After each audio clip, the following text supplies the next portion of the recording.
Okay, everybody, welcome back to this lovely podcast called Light Bearers. And we are here with Mr. K. Ola, Okay, yes. all right, and myself, Gio, and it's time to rock and roll. Okay, anyway, it's been an interesting weekend, and so what were you up to during the weekend, man? How's your week gone so far? Well, it consists of school runs, taking my son to school, bringing him back, exercising, meeting a few people to do workouts with them, you Mm. know, So and keep going, mate. and just generally, I'm on a journey of discovering myself more and more lately. So my priority is just discovering myself. So Mm. yeah, you was gonna ask me something. Yeah. Well, tell me, Ali, you're talking about working out as um Mr. K and I were both into training. We're both into exercising. It's Yep, yep, yep. a big part of our lives. It's not fashion, it's not trend, it's a way of The life. life though. It's as Yes, important for us as breathing. So it is. tell me a little bit about your fitness journey. Oh, it's been a long journey. So I started probably when I was about 17. Me Mm. and my younger brother, we were very fascinated with the Bruce Lees and the martial arts, the Jackie Chans and the Chuck Norrises of the world. Oh yeah, those were the days, mate. You know, and growing up in a household where it was just three boys, the Uh, testosterone was really high from a young age. So, well, yeah, keep going, mate. so I remember when my brother was 15 and I was 17, we decided that's it. We're gonna get a gym membership, and we was very cheap, very naughty. My brother Uh, would get a gym membership for £16. Then he mm, went and got a duplicate gym card, and mm. then he gave me the second gym card. So we was Hell paying eight yeah, pounds each.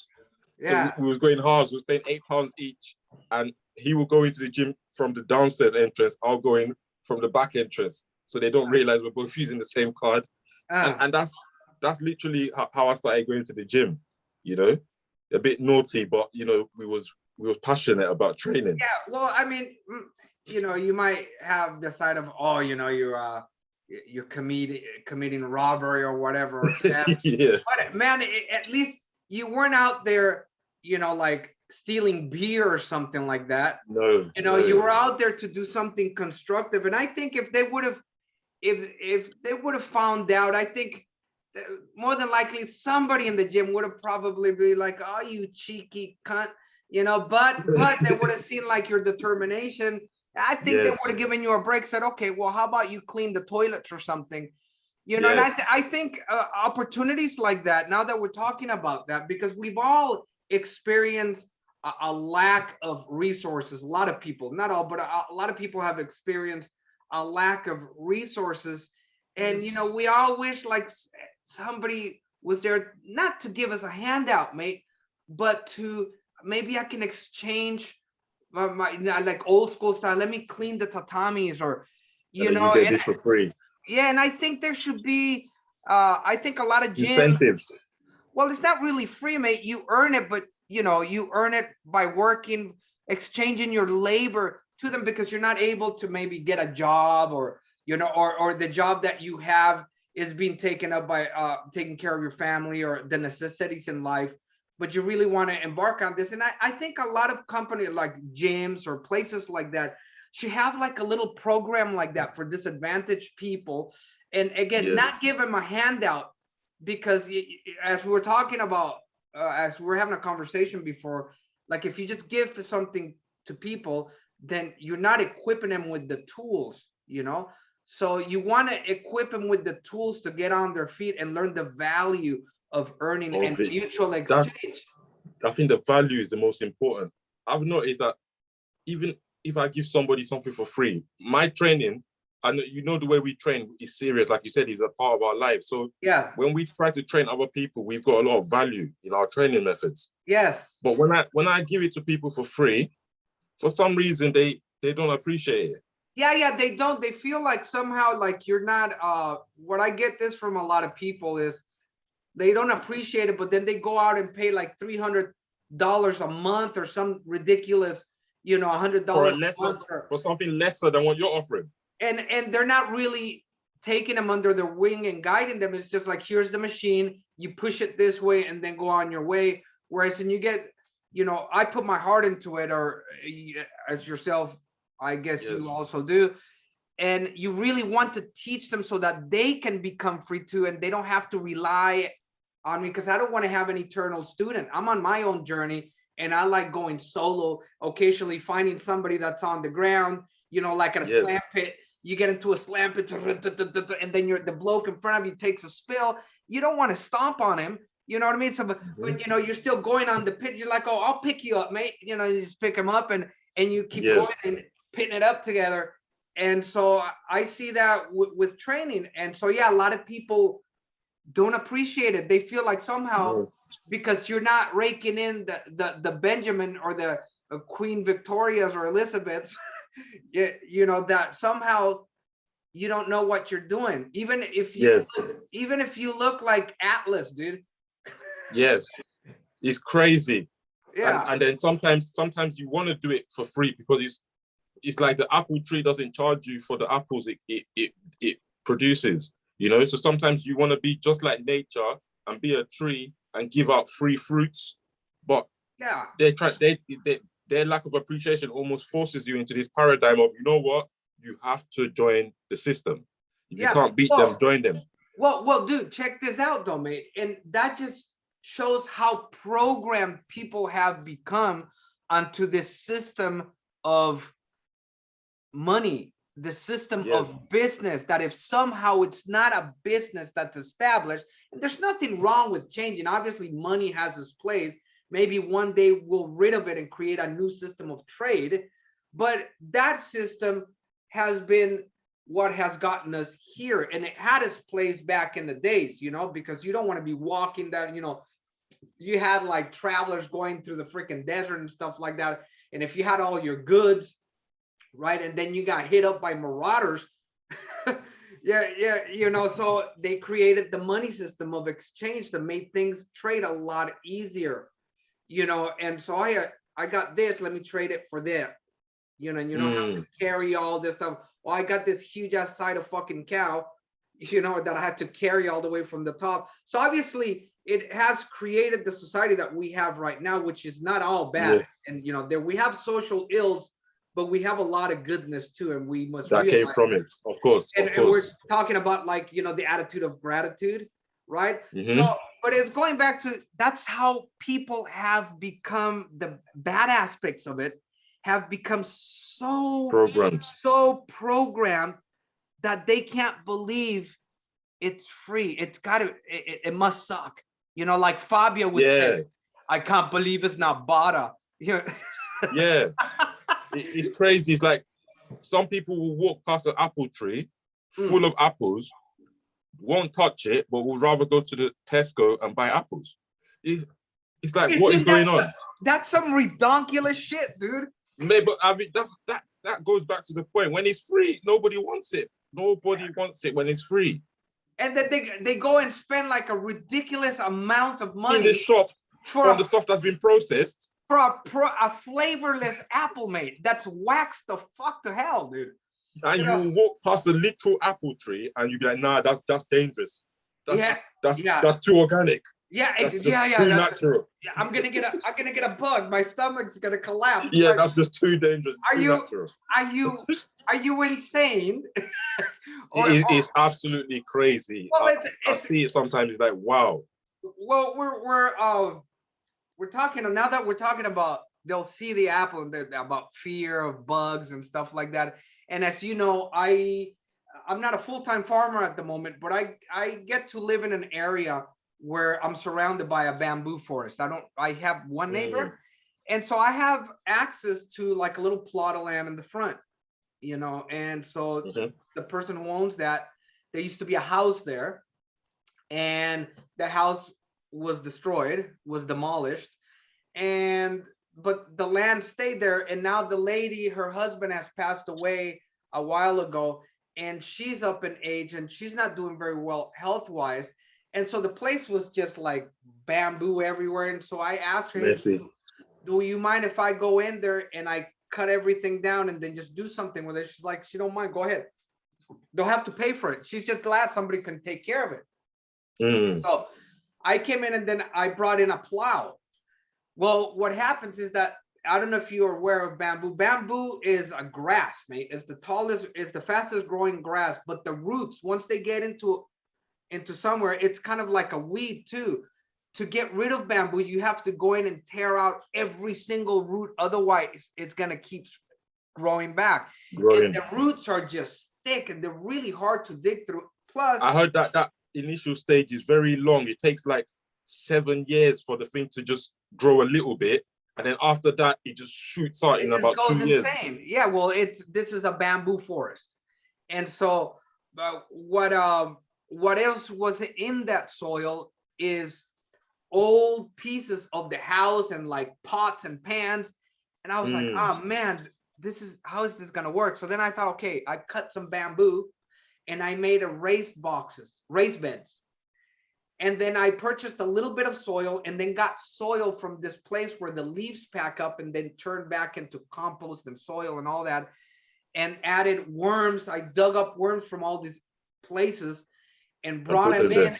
And yeah, so now I'm growing me food, and it's I don't put any pesticides out there because have you ever noticed when somebody goes to purchase, at least here, when they go to purchase like a cabbage, right? You notice the outside leaves are really green, dark green. They're vibrant because that's all the chlorophyll from Yes, the sun. from the sunlight. Photosynthesis going on, right? Well, you know what Yep. happens here, because they still use DDT, which is really fucking outdated pesticide. It's really strong. And so well, they peel off the outer leaves and then they get left with this white inside.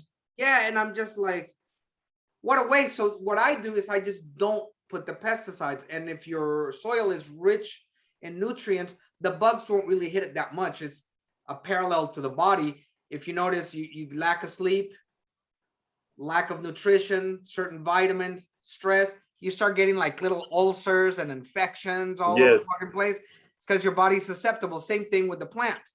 And so, I don't mind if a couple of bugs. You said you come from Kenya, right? Not Kenya. Nigeria. Nigeria. There you go. Yes. Nigeria. I was just listening to radio from Kenya, actually, on my shortwave radio. So that's why I said that. So you come from Nigeria. Yeah, very nice country, actually. Dude, a lot of Nigerians here in Japan, mate. A lot of Nigerians here. Nigerians are everywhere. Oh, dude, they're badass, dude. I love talking to them, dude. They're cool people, man. But Nigerians are all over the place. But anyway, what kind of fruit do you have out in Nigeria? Give me an example of the type of fruit trees, because a lot of people think like Africa is just all dry and desert and nothing grows. No way dry. We've got I wouldn't call it an apple tree. Our apple looks different. It's a very different looking apple. It looks pinkish. We've got bananas. We've got coconut trees that just grow rampantly. We've got the yams that grow inside the ground. Yeah. Those are good. The sweet potatoes. Yes. We've got the avocados, nice ones, oranges, all kinds of oranges. The sweetest oranges. Mangoes. Do you have guavas? Lots of that. Lots of that. Okay. What did you grow up when you were in Nigeria? Did you grow up in the city or did you grow close to the countryside where you had access to trees and shit? I grew up closer to the city, but even in the city where I was, we still had access to trees and because Nigeria is there's a lot of vegetation. And you have the outdoor markets, right? Yes. Yeah, we have those too. People, you got like here's the people who sell the fruit. Sugarcane. I forgot to mention sugarcane. We've got that one. That one is abundance. Well, same thing in Colombia. Now, I grew up in a small town called La Huitrera in Cali. And the population back then was something ridiculously small, like 600 people, Wow. And so we owned like 70 acres of land, mate. And we used to own more, but the family eventually started selling it because we were one of the founders of that town. Anyhow, within the property that I lived in, dude, we had tangerine, we grew coffee, we had sugarcane, avocados, mangoes, oranges, cacao, and Yes. guavas. Now, you know, like Yes. I don't know, I'm sure in Nigeria you guys do the same thing, but like people nowadays trip about, they want their fruits, like they have this image that they have to look perfectly red and shiny Yeah. Look, come and on. perfect, right? Dude, when they see a bug, it's like, oh my god, there's a worm in it, like a little fruit worm. Dude, in Colombia, when we grabbed some guavas, because we used to fill them up with baskets full of guavas, and All different shapes. All and, different shapes. and sometimes you have little holes in them, right?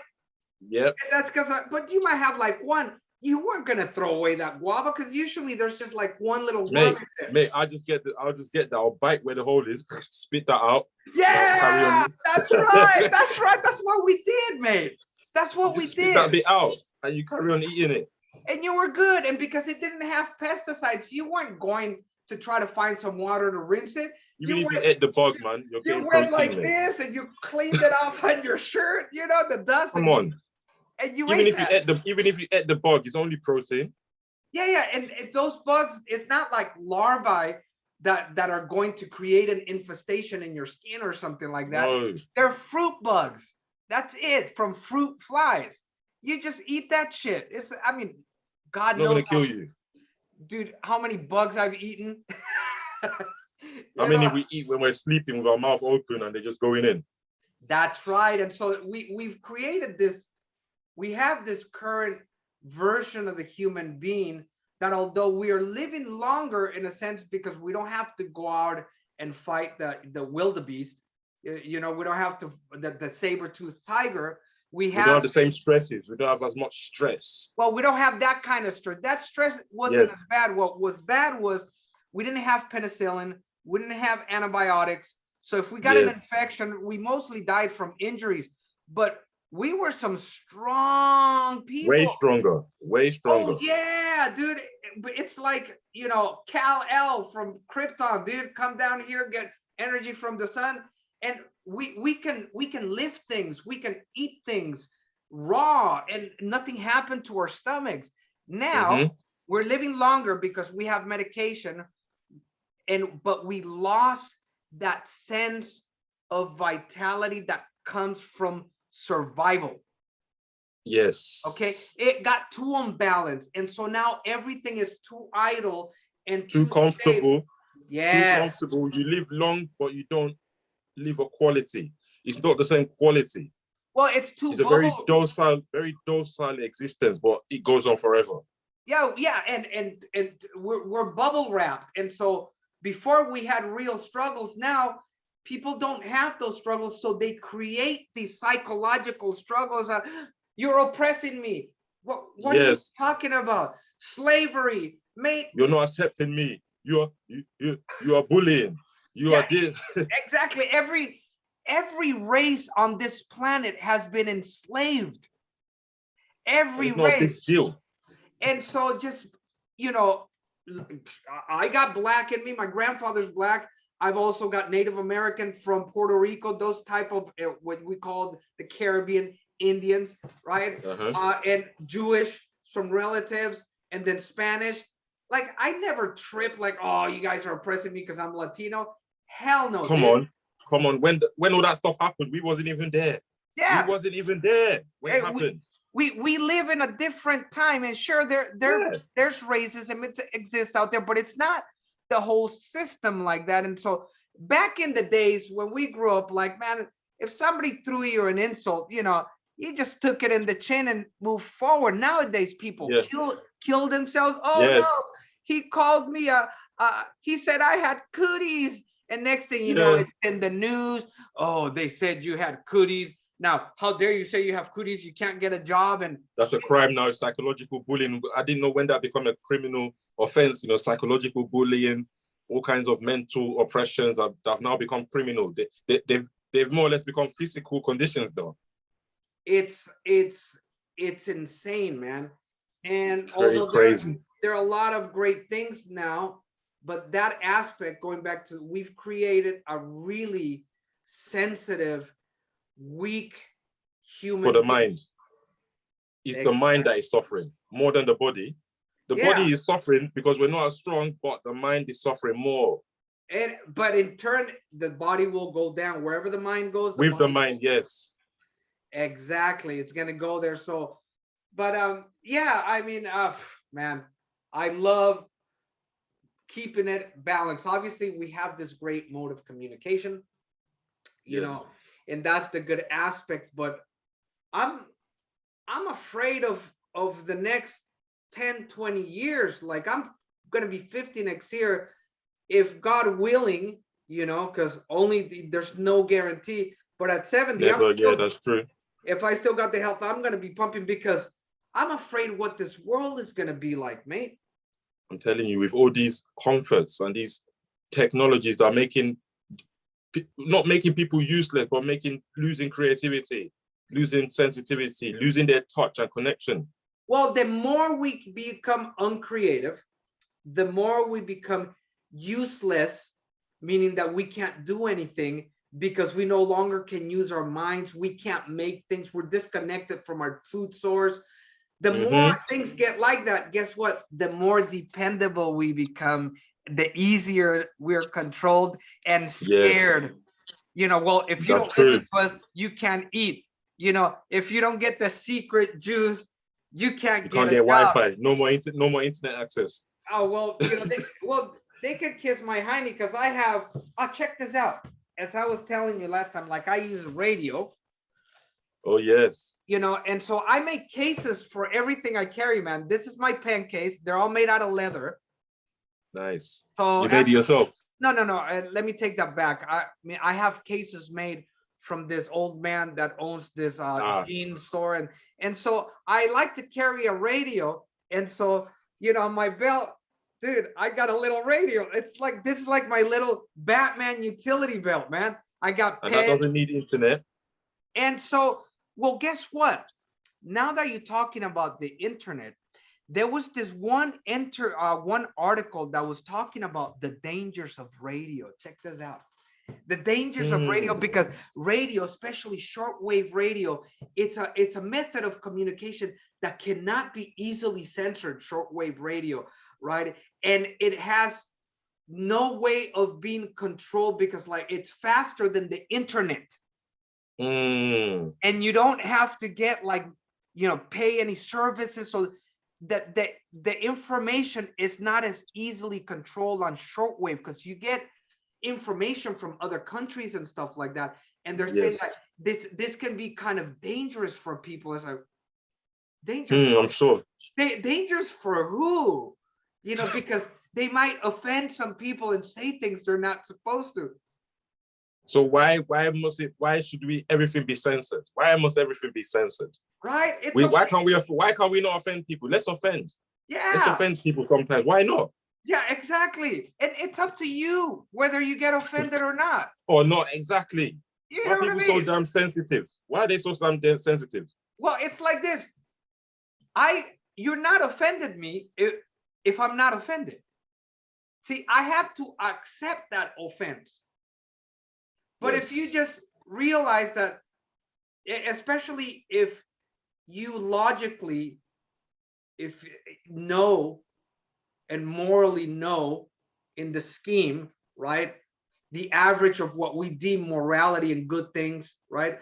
Mhm. If you know that, hey, this guy is just not working properly, and just see it that way, you're why you just let it Why would go. you be offended? Yeah. Why would you take It's offense? remember that old saying, sticks and stones may break They my break my bones, bones. but words, yeah, and that's the way I had this guy I told you, and I kind of fell into the trap at first.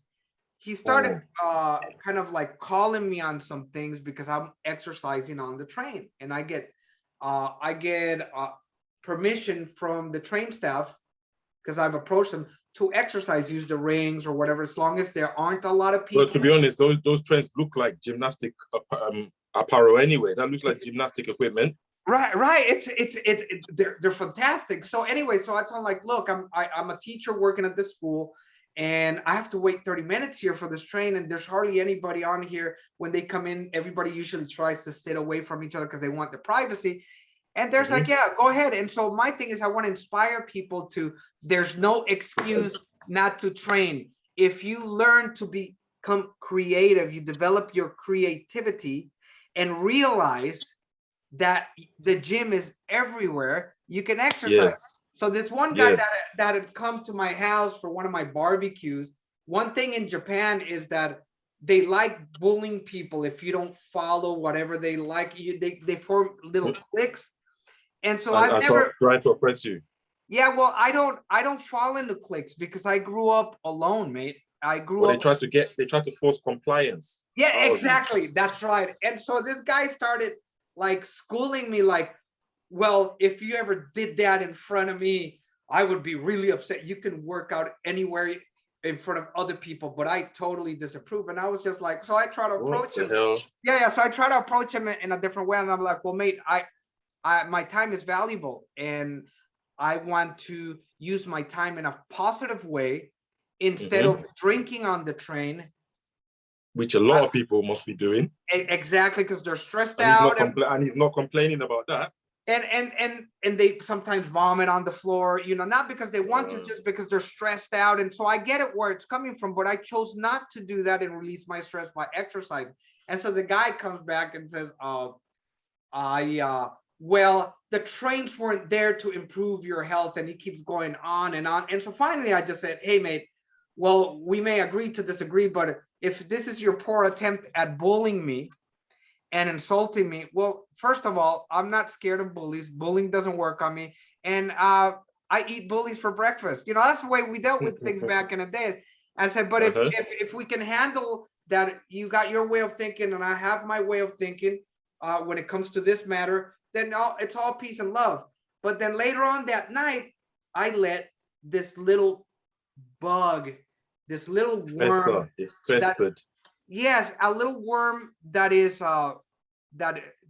not a fruit fly. This worm will take over your body like an amoeba and suck you dry like a tapeworm and just spread throughout. If you let it, yeah, if you let it. And that little worm is anger, mate. And so my old side came out, and I like to apologize to people because I'm trying to do something else. I'm trying to grow, and we're trying to bring the positive aspect. And so I dedicated this metal song to him. And I said, to this such and such guy back in the days, this is how we dealt with things in the slam pit. And I said, I dedicate this song to you, and it's called Choke on It. And so, and the lyrics are actually pretty brutal. And the last verse says, choke on it as your tongue goes down, And when I woke up in the morning, I realized, like, you know what? Before, what I had, the way I talked to him is great, but that's not constructive. And I let him, I decided. Change your state of mind. You changed your mood. Well, I decided to get offended. Why should I get offended? If I know that and that's the point. And so I decided to delete that message in the morning. I don't want any people like clapping for it because it's just going to spread the message of negativity. And but anyway, the guy, even before I put that message, I noticed that he unfriended me. I'm not going to cry about it. I don't care. But no, whoever runs away, normally the liars normally run away from the truth. So if he unfriends you, it's usually him running away from the truth. So, well, now that we're talking about anger, tell me a little bit about, talk a little bit about anger. What it has meant to you, how your experience with it, how you overcome it sometimes, how you have learned to distance yourself from it. Are you still struggling with it? Take it over. Yes, anger. I mean, anger is that's a big opponent in its own right. My experience with anger, I think it started when I was young. My dad was a very angry man. And this is just me saying the story. This is not me like, I had a sad childhood. No, this is just me saying. Let's hear the story. It's okay to share it. My dad was a very angry man. I believe he was angry because my dad had an older sister that was about 20 years older than him. And between him and her, there were other kids, but they died. They kept dying. So my dad was the last one that survived. So it was him and his older sister. they, they're 20 years apart, and about 5 other kids died. Mm. So my dad was like really special to his mom because he was the last surviving one. And his older sister was a little bit jealous of this bond that my dad had with the mom. Mm. So my dad's mom didn't have enough money to look after him. So he had to go and live with his sister, who was already established. She owned a school. You understand? Yeah. So my dad lived over there, and I heard that my auntie, because she's my auntie, Yes. even though she's nearly old enough to be my grandma, my dad's sister, but her husband was quite abusive. So when my dad lived with him, and my dad died when my dad was 9, my granddad. So my dad didn't have the male figure. So his male figure was his sister's husband. I hope you're still with me. So my dad's sister's husband was the male figure in his life, and he was very abusive to my dad's sister. He used to beat her up and do all of that stuff. So my dad saw this growing up as a young man, and he thought this was the right thing to do. So when he had his own kids, he believed that the violence is the only way, because he saw the guy that he looked up to as a fatherly figure beating up his own sister and being an abusive person. So I think my dad took these qualities with him. And he administered the anger to us. He was always angry, used to beat us a lot. And the way I dealt with it was when I got older, and I was an angry kid as well. And then when I started getting to the point where I started having my own kids, I remember one day, when I was a kid and my dad used to do this to me, I used to always say to myself that I will never do this to my own child, because I know how this feels and I don't want anybody else to experience this, so I won't do this to my own children. So because of what I went through as a kid, that's the reason why I don't show the same anger towards my own children. So it's basically, you know the effects of what this can do to you. You know what this can do to the soul. So are you going to inflict this on somebody else, or are you going to break the cycle because you know that it's not a good feeling that it leaves? So that's the reason why I learned to control my anger. A lot of people see me, they always like, oh, Kay's a very happy-go-lucky guy. He doesn't care about much. It takes a lot of discipline for me to be that way, because I have a lot of underlying anger that was put into me from my dad being aggressive, from me being an angry child growing up. So it's discipline that makes me to be the way I am.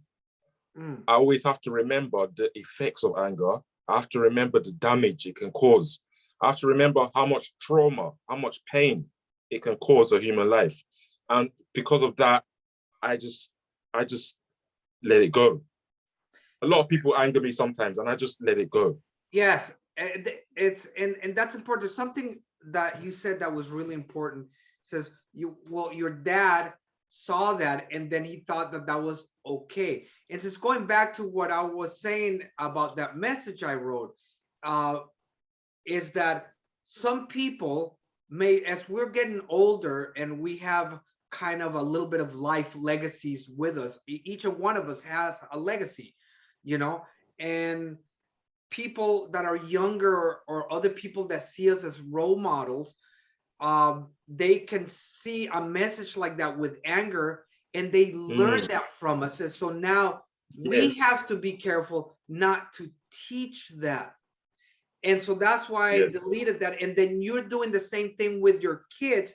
It's not to say that you cannot have a certain way of strict values, but strict doesn't mean violent. Yes. And it doesn't mean that you have to let your kids running around like they're having a Bohemian Rhapsody, because that's also damaging. And then when they get everything they want in life when they're young, and then when they get older, what happens when something doesn't work right? When they get offended, they just cry and burn the city down. Yes. And so right now, anger and fear are doing their jobs for those who are pulling the strings. Yes. Because those that try to control. By dividing people, and you put them against each other, you say something about how this group does this, and then this, and this anger just bubbles and festers. And instead of using that energy to do something constructive, and then, okay, let's change the way things are happening up here. Let's really Mm-hmm. move forward, you know. Let's really Mm-hmm. change our society since we have come from brutality. Slowly, isn't it the goal to reach higher and higher to becoming these beautiful beings? But no, Exactly. so you don't want that happening. So you make people angry with each other. We're so And angry and stiff, blind and stiff tense. that we don't pay attention to what the real ills are, man. And that's what Yes. this division and this left and this right and these I'm offended at this and all, it creates resentment and anger and rage. And what did Yoda say? You remember Yoda? Ye- Yes. What the Uh, force? yeah, Let the force be with you. yeah, fear leads to anger. Anger leads to despair or something like that, dude. Where'd you go, mate? No, no. Let me. Somebody's trying to call me. I declined it. Okay, okay, okay. There you go. And that's right. From fear, anger, and the dark side. Yes. And that's so beautiful. It's so that movie, our art has philosophy. Back in the days, it had that philosophy. Nowadays, it's all about division and people get offended and rage and anger and I was mistreated. All things that constrict movements. All things that slow down movements. Positive Yes, movement. exactly. I went through a bit of a life like yours, and we'll get into that in another time because we don't want to Yeah, because take up I'll time. be very interested to hear your story as well. But Actually. it's very nice to see how far you have come. And now going back to the beginning, we're going to talk about the training, right? And I'll tell Yes. you where my desire for training came from. But before I get on that story, I'm going to get in Mm-hmm. here and pull something that you have also. Ah. Yeah. Okay. All right. Here we go. Here we go. And again, for those of you, The if it's your Steel first time, Bowie. The Steel yeah, Bowie. okay, the Steely bow right here, right? And From the anyway, Bullworker series. when I was young, yeah, I also grew up with like the Chuck Norris and Bruce Lee, Sho Kosugi from Enter the Ninja. You know, the Sho Kosugi Mm. movies were awesome. I know the tradition, you know, Jackie Chan and stuff like that. And we used to have this thing in the United States called Kung Fu Theater. And Kung Mm. Fu Theater was every Saturday, they would show like a few Kung Fu movies, you know, and so they had like Attack of the Flying Guillotines. Did you ever watch that movie, mate? No. Is this old man that was blind, right? And he had these long eyebrows and long white beard, but actually he was a young man with white, you know, but that now back then we thought he was an old man. Now when you watch it, oh okay, that was a young guy with like fake Young eyebrows. man. But anyway, Yeah. the guy was blind, and so he could detect sound really well, and so that when he would hear his opponent, his ears would go, they would move, and then he would throw this hat, right? It's a little helmet. Hey, I've watched that, man. Yeah, yeah, I and used to watch that. yeah, and it would land on your head, right? And then this net would fall, and then he would pull this chain, and these blades would cut your head off. And I used to watch that, man. it was called Revenge or Attack of the Flying Guillotines, right? And so I grew up on that, but where I got my desire to train was because I went through a really abusive childhood. My dad used to Mm. beat the living crap out of me. Like he was really violent. I'm talking almost like I used to go through torture sessions, man. Mm. You know, Mm-hmm. Same, and same. and so my dad used to train, right? And he boxed. And so I wanted to get strong because I wanted to defend myself, mate. I wanted to defend myself. But even as I got strong, my fear was so strong towards my dad that Mm. I just couldn't see a way that I could beat him, you know? And so then I started wanting to learn how to, I wanted to become a ninja. You know, I was so little and impressionable. And so I saw this ninja movie. I was like, well, I know the answer. If I become a ninja, then I can come back Mm. kill my dad. You know, and then that'll solve all my problems. And this, And let's not overlook that, because that was that's the mind of a young kid that was scared for his life. So literally, you did want to kill him. exactly. And And see, I'm sure your thoughts have changed now, but at that time, then I bet you really wanted to kill him. yeah, oh yeah. I mean, I'll talk about a story one day and slowly, but they have to be constructive so we can have a message. Yeah. And so I remember going into this gym as I was a teenager. I'd already been in foster homes, and my parents had split up. My mom had kicked me out of the house. I mean, my life was pretty tumultuous. I was living with my auntie. And so there was this community center, and there was this gym at the bottom of in the basement of the community center. It's really small gym. And the guys that went there, they went there to work out. The equipment was old, but it was taken care of. It was like your Rocky Balboa dungeon kind of gym, man. Old school Old gym. school. Old school. And so I walked in there like skinny, but I had this little Popeye like bulging arm from doing muscle control. And that's probably from a lot of fear as well. A lot Yeah. of times when you were scared, did you used to tense? Because I used to tense up a lot when I was a kid. Yes. I used to always tense up out of fear, and I don't know, that was some isometric training I was doing. Right. The little fringe benefits. Yeah. But anyhow, so I walk into this gym, a rack of bones, and this guy, his name was Roland, this brother. Okay, when I mean a brother, we're talking about a black man. Yes. And he had like his sleeves always rolled up, right? And his shorts would be like the Hulk's, like his calves were always exposed. And he was shorter than me, a little shorter than me, and I'm 5'6". And so I walk in there and I'm just looking at these guys, and all you can smell is the sweat and tears, dude. It was the gym was breathing, dude.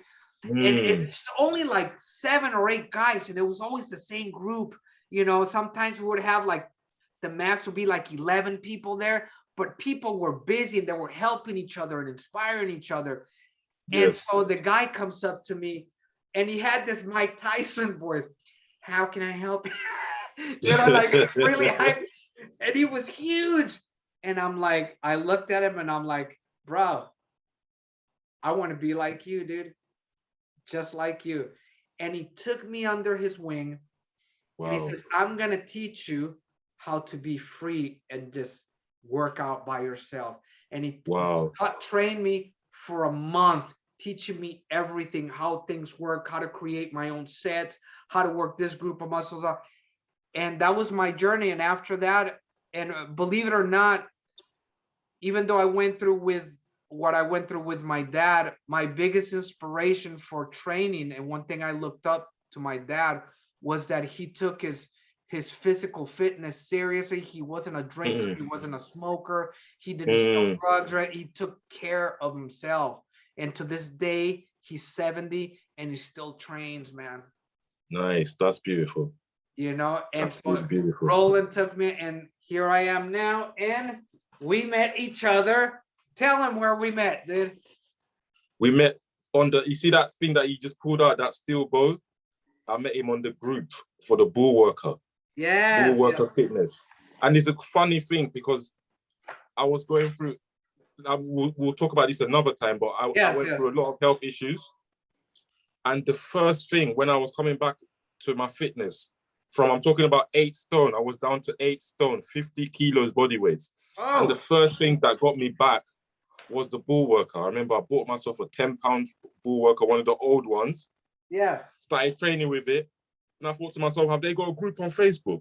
Went onto the group. So I already bought the Bull Worker, went onto the group. Before you know it, now I've got like 100 Bull Workers downstairs. The obsession is real. But the Bull Worker was probably the first tool. I told you, obviously, I've been training since I was 17, but then along the line, I had some health issues. And to get myself back into fitness, the Bull Worker was the first thing that got me back there. And I joined the group, and I met this amazing brother here, and he reached out to me first. He saw me posting my videos of working out, and brother Gio reached out, and he was like, Kay, I love what you're doing. I'd love to do a workout with you. And when I got that message, I was a bit like, I hear that a lot of times, you know, people say they want to train with you, but once they start training with me, and they realize the intensity, they usually run off. The next thing, he actually acknowledged what he said, and I trained with him, and then I realized that what I thought was my intensity being high, this guy showed me a next level of intensity. So I said, yes, this man can definitely go. Oh, well, This man can. and I appreciate your kind words, man, but it was also nice for me as I had just discovered this thing. And I remember as a child, I used to see them advertised, and I, you know, back then I was really into heavy weightlifting, and I was like, that's, you know, that's some other gimmick. But later on in the years of my journey of discovering how to get fit or just training in general, because it's a long life. It's a lifelong Commitment. journey. It's a lifelong journey into the end. And so I learned things like dynamic tension, isometrics, and then I started getting more into calisthenics and stuff like that. And one day I watched this guy Machismo, dude.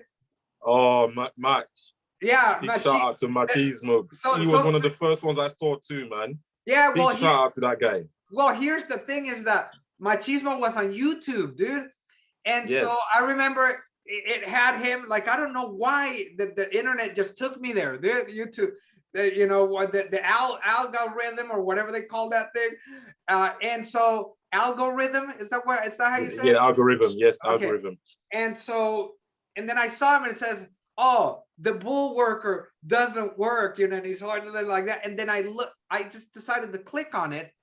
And when I saw it, it was actually, he was saying it does work. The opposite is it does work. Yes, and I know the exact. I've watched that same video. Yeah, and then it clicked because I already did dynamic tension, and I started already getting back into dynamic tension for like about 5 months, and noticed that I was getting bigger and stronger than ever before when I was younger. And I was like, wow, what is this size I'm putting on in this strength?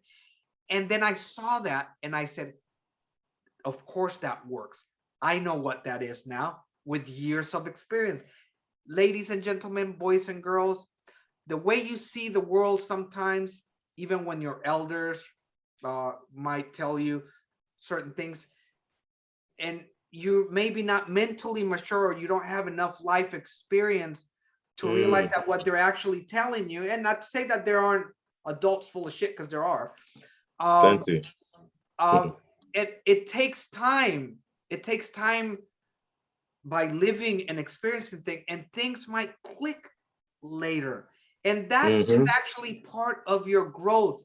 Part of that rebelliousness of being a teenager is important, as long as it's a healthy rebelliousness and it's fun. It's given a proper way to vent and taken without sabotage. Without exactly. And you can help that person grow, take that energy, because it is that specific moment where they actually start becoming themselves and their minds and their unique personalities.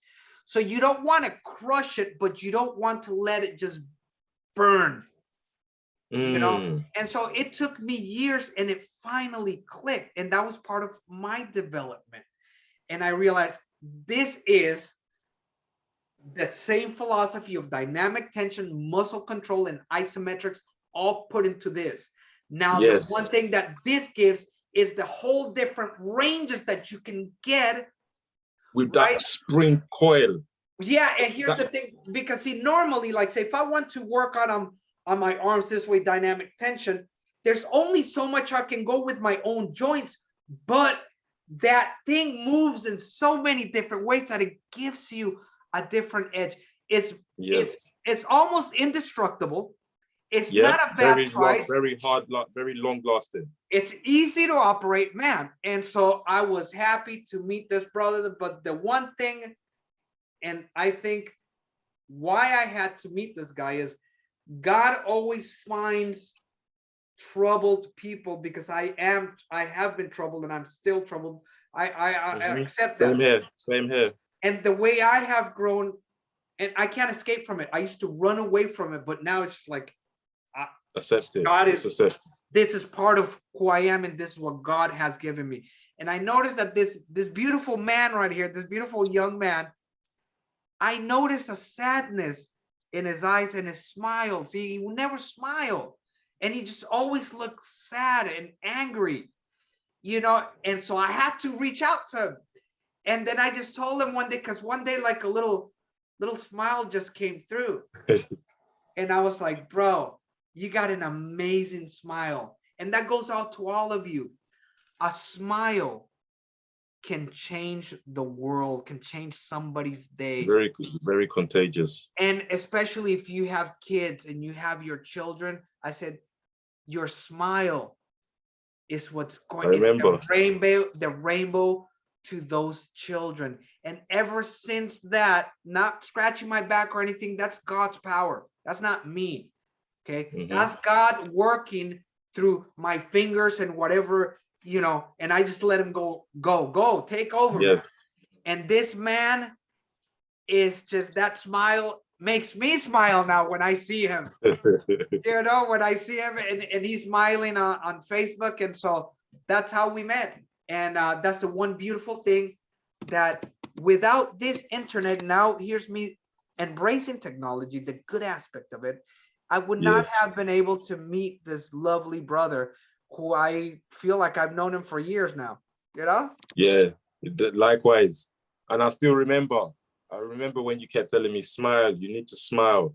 And I was like, oh, but I can't. Remember when I was supposed to, yeah, but I've been through so much. Oh, I was like whining like a baby.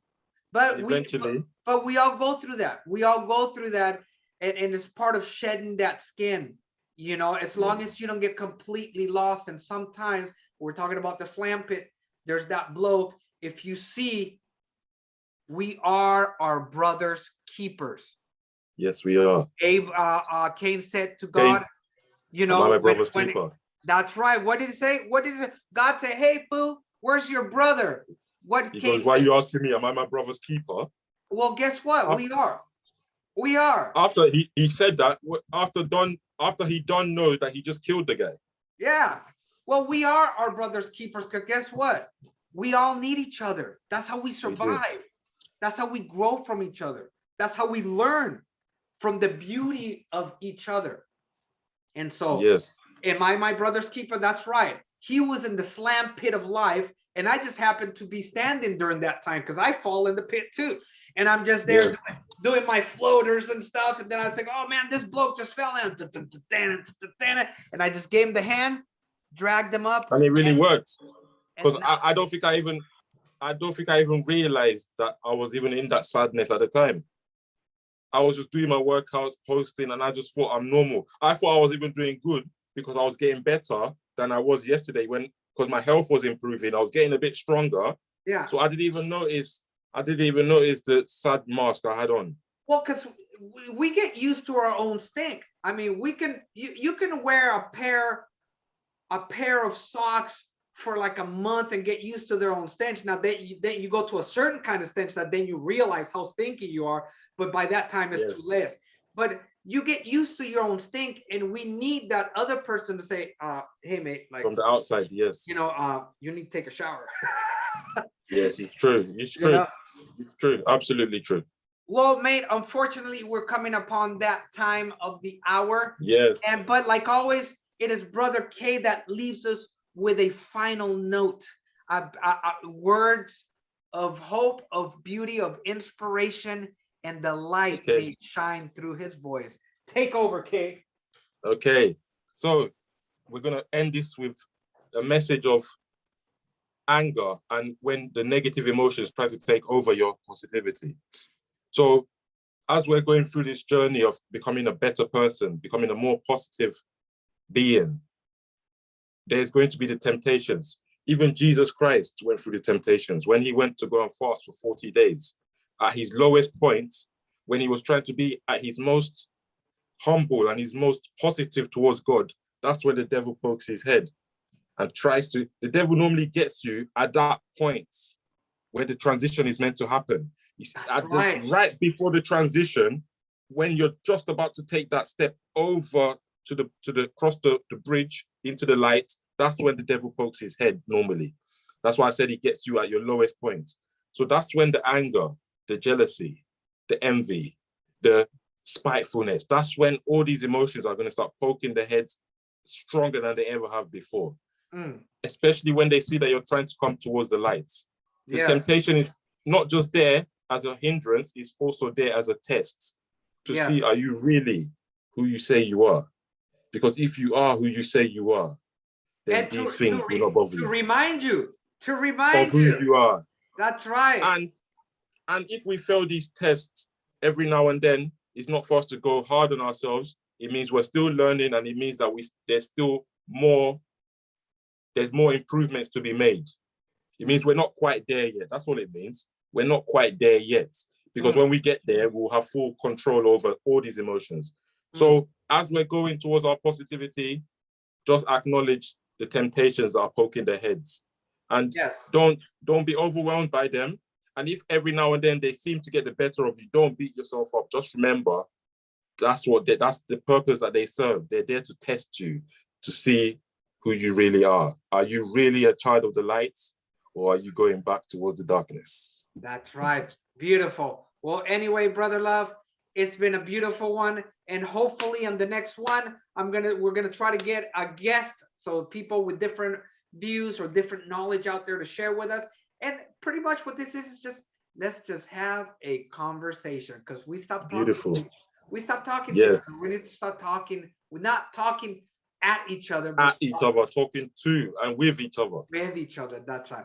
Well, anyway, as always, we end it with a magical flow that eventually will bring out that light. The warmth. That's right. And as we always say, keep it jungly. Keep it jungly. Keep it jungly. All right, mate. I'll get this one out. I'll get this one out to you and tomorrow when I get back from work, mate. Okay, so check out the Dropbox. Okay. Have a lovely day, brother. Okay, peace and love to everybody. Cheers. Yes. Later, buddy. Love you, man. Bye-bye. Love.